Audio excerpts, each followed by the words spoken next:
பாரத தேசம் பழம்பெரும் தேசம். இங்கே ஞானிகளும் ரிஷிகளும் முனிவர்களும் இன்னும் சொல்ல போனால் நம்ம இன்றளவு ஒரு புண்ணியமாக வாழ்ந்து நம் உலகிற்கே குருவாக விளங்கக்கூடிய இந்த பாரத மண்ணில் கல்கத்தாவில் 1763 அந்த குழந்தை பிறக்கிறது. அந்த குழந்தை பிறந்தவுடன் தனது பள்ளி படிப்பை துவங்குகிறது. அந்த பள்ளி படிப்பில் ஒரு 7ஆம் வகுப்பு படிக்கும் மாணவனாக நரேந்திரன் என்ற ஒரு மாணவன் சேருகிறான். அப்பொழுது அந்த வகுப்பு ஆசிரியர் ஒவ்வொரு மாணவர்களிடமும் ஒரு காகித குப்பைகளை கையில் கொடுத்து, இது இந்திய வரைபடம், இந்த இந்திய வரைபடத்தை நீங்கள் ஒன்றாக சேர்த்து கொடுக்க வேண்டும் என்று ஆணையிடுகிறார். நரேந்திரா, இது இந்திய வரைபடம் சுக்குநூறாக கிழிக்கப்பட்டுள்ளது. இந்த இந்திய வரைபடத்தை நீ ஒன்றாக சேர்க்க வேண்டும் என்று ஆணையிடுகிறார். நரேந்திரன் கையில் வாங்கி பார்க்கிறார். சிறிது நேரத்திலேயே அந்த இந்திய வரைபடத்தை ஒன்றாக சேர்க்கிறார். மாணவர்களுக்கும் ஆசிரியருக்கும் பெரிய ஆச்சரியம். ஒரு மாணவனால கூட முடியவில்லையே,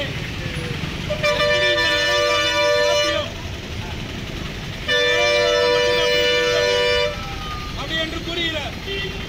அப்ப நரேந்திரனை கூப்பிட்டு கேட்கிறாங்க, ஆசிரியர் ஒன்றால் மட்டும் எப்படி முடிந்தது? நீங்கள் இந்த முன்பக்கம் இருந்த இந்திய வரைபடத்தை பார்த்தீர்கள். நான் அந்த வரைபடத்தின் பின்பற்றில் உள்ள மனிதன் உருவத்தை பார்த்தேன். பிரிந்ததை வரைபடத்தை சேர்ப்பதுதான் கஷ்டம். ஆனால் மனிதனின் கண்ணு, காலு, வாயு, காலு, கைகள் இதை சேர்ப்பது ஈஸி. அந்த வரைபடத்தை முற்றிலுமாக அதுதான் சுலபமாக சேர்த்தேன் என்றார்.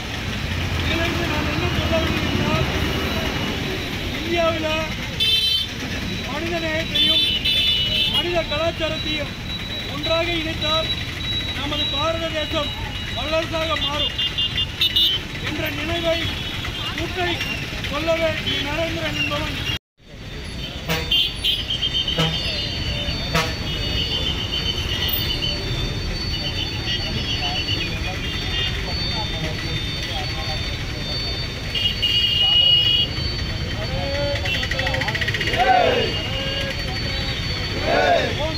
जय काले ओम ओम काले जय जय काले जय जय काले ओम ओम काले जय जय काले जय जय काले ओम ओम काले भारत माता की जय भारत माता की जय ओम काले जय काले ओम काले जय काले ओम ओम काले जय जय काले जय जय काले ओम ओम काले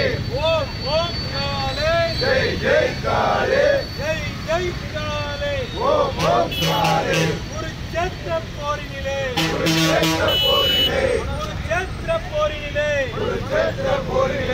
ஏரை ஓட்டிய கண்ணனை போல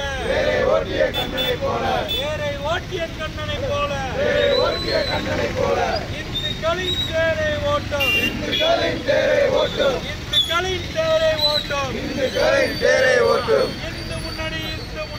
இந்து முன்னணி ஓம் காலே ஜெய காலே ஓம் காலே ஜெய காலே ஓம் ஓம் காலே ஜெய ஜெய காலே ஜெய காலே ஓம் ஓம் காலே ஜெய ஜெய காலே ஜெய ஜெய காலே ஓம் ஓம் காலே